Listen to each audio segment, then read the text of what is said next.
Hello everyone, welcome to profound education. आज की इस वीडियो में हम नया चैप्टर शुरू करने जा रहे हैं। जो पहला चैप्टर है ब्लॉक 3 का BCS 012 वाला। BCS 012 का ब्लॉक 3 का यूनिट 1 है डिफरेंशियल कैलकुलस। डिफरेंशियल कैलकुलस पहला चैप्टर है एंड आप सभी की काफ़ी रिक्वेस्ट थी इस चैप्टर को लेकर, सो मैं अभी स्टार्ट करने वाली हूँ ये नया ब्लॉक। स्टार्ट करते हैं। सबसे पहला जो चैप्टर है वो लिमिट्स का है, लिमिट्स एंड कंटिन्यूटी और डेरिवेटिव्स। तो ये तीन कंसेप्ट्स आप कवर करेंगे इस पहले चैप्टर में। सबसे पहले लिमिट्स देखते हैं। लिमिट्स क्या होता है, लिमिट्स क्या होते हैं एंड हमें इनकी ज़रूरत क्यों है लिमिट्स की, वो हम देखेंगे। उससे पहले एक फंक्शन देखते हैं कि फंक्शन कैसे और हम उसकी वैल्यू फाइंड आउट कर सकते हैं। फंक्शन की वैल्यू हम कैसे फाइंड आउट कर सकते हैं ये देखते हैं। यहाँ पर एक एग्जाम्पल मैंने लिया है, find the value of function. इस फंक्शन के लिए आपको वैल्यू फाइंड आउट करनी है जब x की वैल्यू 1 होगी। तो इसकी वैल्यू 1 होना मतलब अगर मैं इस x की जगह पर यहाँ पर 1 पुट कर दूंगी तो मेरे पास ये फंक्शन की वैल्यू आ जाएगी। तो वैल्यू ऑफ द फंक्शन मुझे यहाँ पे मिल जाएगा।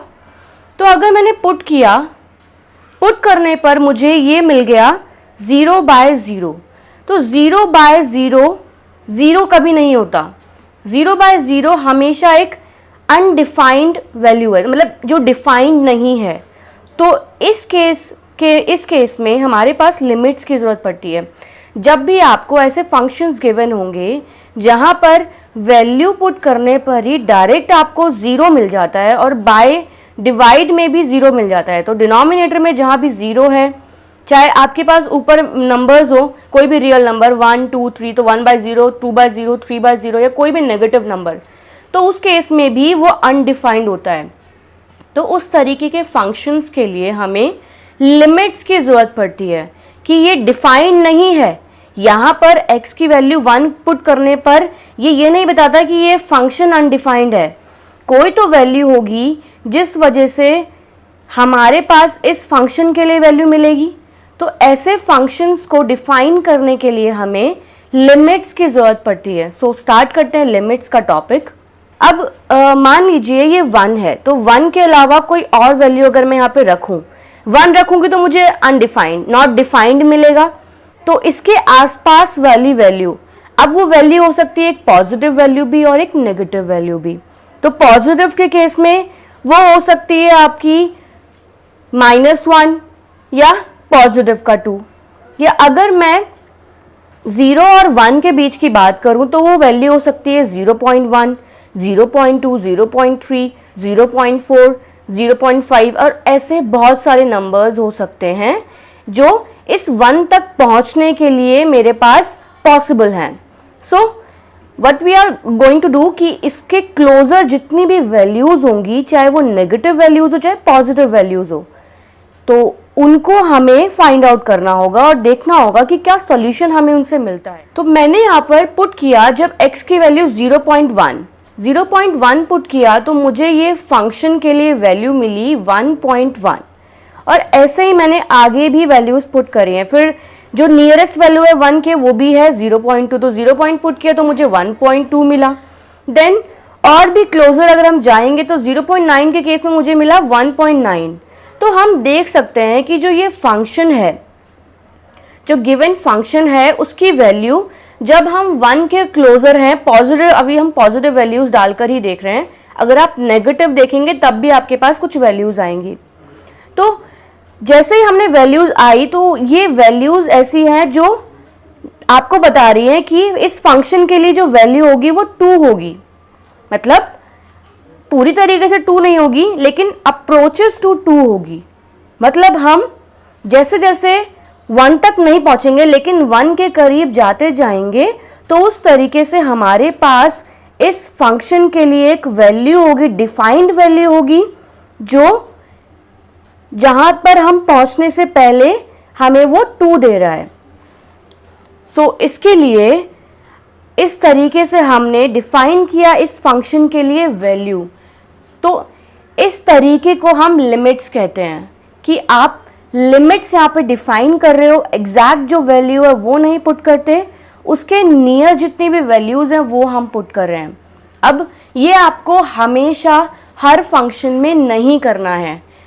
फंक्शन को करने से पहले, सॉल्व करने से पहले आपको उसे सॉल्व करना होगा फैक्टराइजेशन मेथड से, देन उसके बाद आप उसको करेंगे रैशनलाइज करके, और अगर रैशनलाइज करके नहीं होता है तो उसके बाद फिर हम आते हैं सब्स्टिट्यूशन से। सो ये 3 मेथड्स हैं जो हम आगे देखेंगे, लेकिन उससे पहले अभी मैंने आपको बताया कि ये कॉन्सेप्ट क्या है लिमिट्स का, कि वैल्यू अनडिफाइंड नहीं करनी है। सिर्फ उन्हीं फंक्शंस के लिए लिमिट्स हम यूज करते हैं जहां पर वैल्यू आपको अनडिफाइंड मिल रही होती है, तो उस केस में हम इस तरीके से सॉल्यूशन सेट उनका करते हैं। अब ये सही तरीका नहीं है कि वैल्यू आप ऐसे नियरेस्ट वैल्यू पर जाते जाएं, तो क्या तरीका है वो आगे हम देखेंगे वीडियो में। लेकिन इससे पहले हमने ये चीज़ कवर कर ली कि लिमिट्स हमारा कहाँ पर ज़रूरत है, किन फंक्शंस को हम डिफाइन करने के लिए लिमिट्स का यूज़ करते हैं। सो स्टार्ट करते हैं आगे। तो यहाँ पर मैं कह सकती हूँ कि at point x is equals to 1, x जब 1 है तो इस फंक्शन के लिए वैल्यू क्या है, नॉट डिफाइंड है। लेकिन लिमिट के लिए यहाँ पर हम डिनोट करते हैं फंक्शन को इस तरीके से कि लिमिट जब x टेंड्स टू 1, मतलब ये टेंडिंग टू है, मतलब अप्रोच कर रहे हैं, हम 1 तक जाने की कोशिश कर रहे हैं, तो उस फंक्शन की वैल्यू तब हमें क्या मिल रही है, 2 मिल रही है। सो 2 पूरी तरीके से नहीं मिल रही है, हम उसके लिए भी अप्रोच कर रहे हैं, तो हम पूरी तरीके से नहीं कहते, तो इसलिए हम उसको लिमिट कहते हैं। लिमिट के हमारे पास वैल्यू आई 2 आ गई।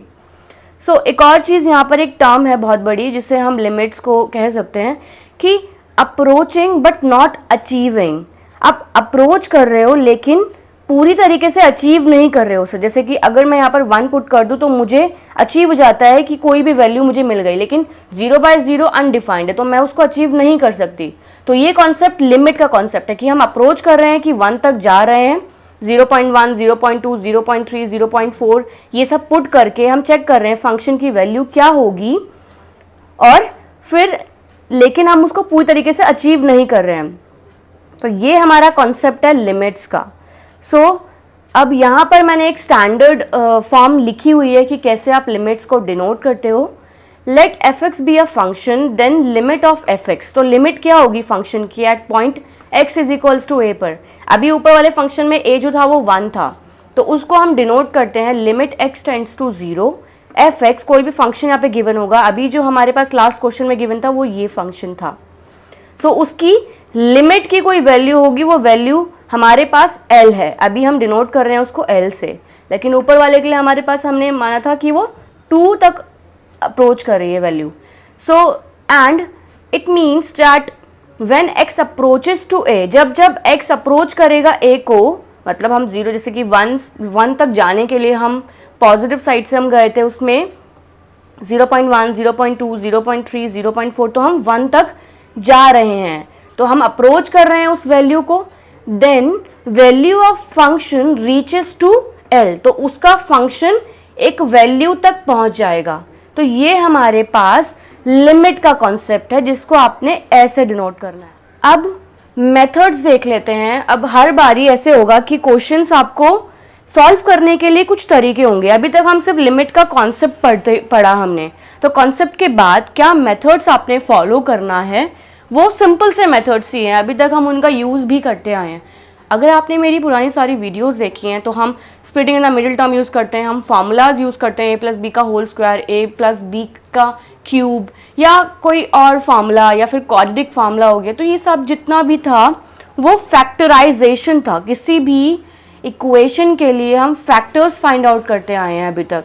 सो फैक्टराइजेशन मेथड यही है कि आप स्प्लिट करते हो एंड देन उसके पास आपका जो फंक्शन है वो टूट जाता है, तो उसके फैक्टर्स आपको मिल जाते हैं। तो ऐसा है कि पहला मेथड फैक्टराइजेशन से हम सॉल्व करने की कोशिश करेंगे, और सेकंड है रैशनलाइजेशन से, और थर्ड है सब्स्टिट्यूशन। अभी सब्स्टिट्यूशन बिल्कुल एंड में मैंने यहाँ लिखा है। जब तक आपका फर्स्ट 2 से आप सॉल्यूशन देखते हैं कि आपको नहीं मिल रहा है, तब आप थर्ड वाले का यूज़ करेंगे। एंड थर्ड वाले का कॉन्सेप्ट अपने आप में ही एक बड़ा कॉन्सेप्ट है। तो जैसे अभी हमने अप्रोच करी थी वैल्यूज़ को 0.1, 0.2, मतलब हम पॉजिटिव साइड से 1 की तरफ जा रहे हैं, तो ऐसे ही अगर आप नेगेटिव साइड से भी 1 की तरफ जाओगे तो हम सब्स्टिट्यूट कर रहे हैं उन वैल्यूज़ को x के लिए। जैसे कि x की जगह पे मैंने रखा था 0.1, तो ये सब्स्टिट्यूट हो रही है वैल्यू, देन 0.2, देन 0.3। तो इसको करने का एक तरीका है जो हम एंड में देखेंगे। एंड में मतलब पहले इन दो तरीके से जितने क्वेश्चन सॉल्व हो सकते हैं पहले वो देखते हैं, देन सब्स्टिट्यूशन से, ताकि आप इजीली एक लिमिट की वैल्यू फाइंड आउट कर पाएँ। सो कॉन्सेप्ट ध्यान में रखिए एंड अब क्वेश्चन शुरू करते हैं सीधा। यहाँ पर ये क्वेश्चन है, एग्जाम्पल नंबर 1 है ये, इवैल्यूएट करना है आपको इस लिमिट को। तो फंक्शन आपको हमेशा लिमिट के फॉर्म में गिवन होगा क्योंकि ये लिमिट का चैप्टर है। सो इसमें आपको डरना कुछ नहीं है, सिर्फ देखना है कि लिमिट क्या गिवन है, 3 गिवन है। तो x की वैल्यू अभी अपने रफली देखिए, माइंड में सोचिए कि अगर मैं इसमें 3 रखती हूँ तो 3 का स्क्वायर होगा 9 मिलेगा, 9 - 9 0 हो जाएगा, एंड ऐसे यहाँ पे 3 - 3 0 हो जाएगा। तो मुझे ये क्या हो जाएगा, अनडिफाइंड मिलेगा, 0/0। तो उसको अनडिफाइंड नहीं होने देना है। तो मैंने अभी आपको बताया मेथड्स को अप्रोच करना है। पहला मेथड क्या है, फैक्टराइजेशन। तो फैक्टराइजेशन से क्या मैं इसको सॉल्व कर सकती हूँ, ये हम बहुत बार ये सॉल्व करते आए हैं। a स्क्वायर हो जाएगा ये माइनस का b स्क्वायर, तो उसको मैं लिख सकती हूँ x स्क्वायर माइनस 3 का स्क्वायर। तो फैक्टराइजेशन हमने इसका किया फॉर्मूला यूज़ करके, x - 3 हो गया, ये x + 3 हो गया है। एंड अब हम x - 3 को कैंसिल आउट कर लेंगे, तो हमारे पास आया x + 3। अब x + 3 में अगर आप देखेंगे तो ये फंक्शन रिड्यूस हो गया है। तो अब हम अगर लिमिट की वैल्यू डायरेक्टली पुट कर देंगे तो ये 0/0 या फिर अनडिफाइंड नहीं मिलेगा। तो हम डायरेक्टली अब लिमिट की वैल्यू पुट कर लेंगे, x = 3 करने पर ये हो जाएगा 3 + 3 एंड वैल्यू हमें मिली 6। तो ऐसे आपने इनका सॉल्यूशन देख करना होगा।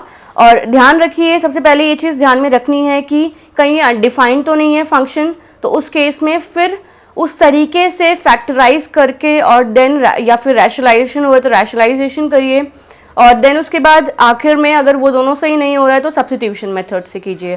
तो स्टार्ट करते हैं अगला क्वेश्चन। अगला क्वेश्चन से पहले यहाँ पर छोटे से प्रॉपर्टी है जो मैं आपके साथ डिस्कस करना चाहूँगी। थ्योरम 1 है, थ्योरम 1 कहता है कि अगर c and x are two real numbers, c and x two real numbers and n is a positive integer, then the following properties are true। तो इस केस में ये c जो है वो एक रियल नंबर है और x भी एक रियल नंबर है उसकी। तो उस केस में हमारे पास इसके लिए जो लिमिट के लिए जो वैल्यू आ जाएगी वो डायरेक्ट ये रियल नंबर c हो जाएगा। एंड देन इसके लिए अगर वो आपके पास है वैल्यू तो ये आपके पास डायरेक्टली a हो जाएगा। तो ये हमारे पास भी सेकंड ये थ्योरम आ जाएगी। एंड थर्ड के केस में भी x की पावर अगर n है तो वो हो जाएगा a की पावर n। ये हमने पहली थ्योरम देख ली है। सेकंड है थ्योरम 2 है, let c and b two real numbers और n पॉजिटिव इंटीजर है, let f and g be two functions whose limits exist. इस केस में then the following result hold. तो पहला वाला क्या है, अगर ब्रैकेट में आपको कोई फंक्शन है और c उसका एक कोई रियल नंबर है जो मल्टीप्लाई हो रहा है उस फंक्शन के साथ, तो c को आप बाहर लिख सकते हैं एंड उस लिमिट को पहले सॉल्व कर लीजिए। तो ये इसके इक्वल हो जाएगा। And as it is limit आपको गिवन है लेकिन अंदर जो है वो दो फंक्शन है और उनके बीच में प्लस माइनस है, तो लिमिट आपकी उन दोनों फंक्शंस के लिए अलग अलग लिखी जा सकती है। देन थर्ड है, ये दो फंक्शंस अंदर मल्टीप्लाई हो रहे हैं तो आप लिमिट इस फंक्शन के लिए पहले निकाल लीजिए, देन उसके लिए फाइंड आउट कीजिए, देन उनको मल्टीप्लाई कर लीजिए। और यहाँ पर अगर आपको फंक्शन गिवन है f(x/gx) करके, मतलब डिवाइड किए हुए आपको फंक्शंस अगर दिए हुए हैं तो दोनों के केस में भी लिमिट आप अलग अलग लिख सकते हो। जस्ट एक जनरल कॉन्सेप्ट है जो हम सबको पता होता है, लेकिन स्टिल इसको कैसे आपने लिखना है ये चीज़ हमें देखना ज़रूरी था। तो अब आगे क्वेश्चंस देख लेते हैं इसके। यहाँ पर ये एग्जाम्पल नंबर 2 है, इवैल्यूएट। आपको इवैल्यूएट इसे करना है। तो अगर मैं यहाँ पर 3 पुट करती हूँ तो 3 का स्क्वायर होगा, तो यहाँ पर ये अनडिफाइंड नहीं हो रहा है तो मैं डायरेक्टली 3 पुट कर दूंगी इस x की जगह पर। लेकिन अभी हमने देखा कि दो फंक्शंस हैं तो उन दोनों के लिए अलग अलग लिमिट लिख लीजिए। तो यहाँ पर ये हो जाएगा c, मतलब ये एक रियल नंबर है तो ये मैं बाहर लिख सकती हूँ। एंड इसके लिए फंक्शन यहाँ पे हम ऐसे दिखा देंगे लिखकर कि limit x tends to 3 x square. ये टेंडिंग टू होता है, मतलब x टेंडिंग टू 3 अब 3 को अप्रोच कर रहा है, तो इस केस में इस तरीके से हम लिख सकते हैं, प्लस यहाँ पर ये आ जाएगा। एंड अभी हमने देखा कि अगर आपके पास कोई ये रियल नंबर है तो वो उसकी लिमिट की वैल्यू हो जाती है सीधा। एंड इसके लिए 3 पुट करेंगे तो 3 का स्क्वायर हो जाएगा। देन उसके बाद 4 × 9 करेंगे और plus 7 is equals to value आई हमारे पास 43। अगला एग्जाम्पल नंबर 3 है, इवैल्यूएट द फॉलोइंग लिमिट्स। यहाँ पर अगर हम 2 पुट करते हैं तो 2 - 1 होगा, 1 मिलेगा, मतलब ये भी नॉट डिफाइंड नहीं है, तो हम डायरेक्टली लिमिट की वैल्यू पुट कर लेंगे और वैल्यू आ जाएगी 7। देन अगला क्वेश्चन है ax + b cx + d, और d 0 नहीं हो सकता, तो x के लिए आपको लिमिट गिवन है 0, तो 0 हम यहाँ पे डायरेक्ट पुट कर लेंगे, तब भी नॉट डिफाइंड नहीं हो रहा है, तो इस केस में डायरेक्टली हम पुट कर लेंगे 0 x की जगह पर। पुट किया तो हमारे पास आया b/d, तो ये हमारे पास वैल्यू हो गई इसके लिए। ऐसे ही हम अगली वीडियो में क्वेश्चंस को कवर करेंगे, और मेरा मोटिव यही है कि आप सारे ही क्वेश्चंस बहुत इजी तरीके से कॉन्सेप्ट वाइज समझते जाएं, ताकि किसी भी तरीके की माइंड में कोई डिस्टर्बेंस नहीं रहे कि इसको मैं कैसे करूं या इसको कैसे करूं। तो पहले बेसिक सिनारियो पकड़िए और जैसा जैसा जिस फ्लो में मैंने आपको क्वेश्चंस करना बताया है उसको उन्हीं टेक्निक से अप्लाई कीजिए और उसमें वही टेक्निक्स अप्लाई करके उनको सॉल्व कर लीजिए। आपको हमारी वीडियोस पसंद आई है तो लाइक करें, हमारी आगे आने वाली वीडियोस में अपडेट रहने के लिए सब्सक्राइब करें, और दोस्तों अगर आपके कुछ सजेशंस हैं तो हमें कमेंट करें। Thank you.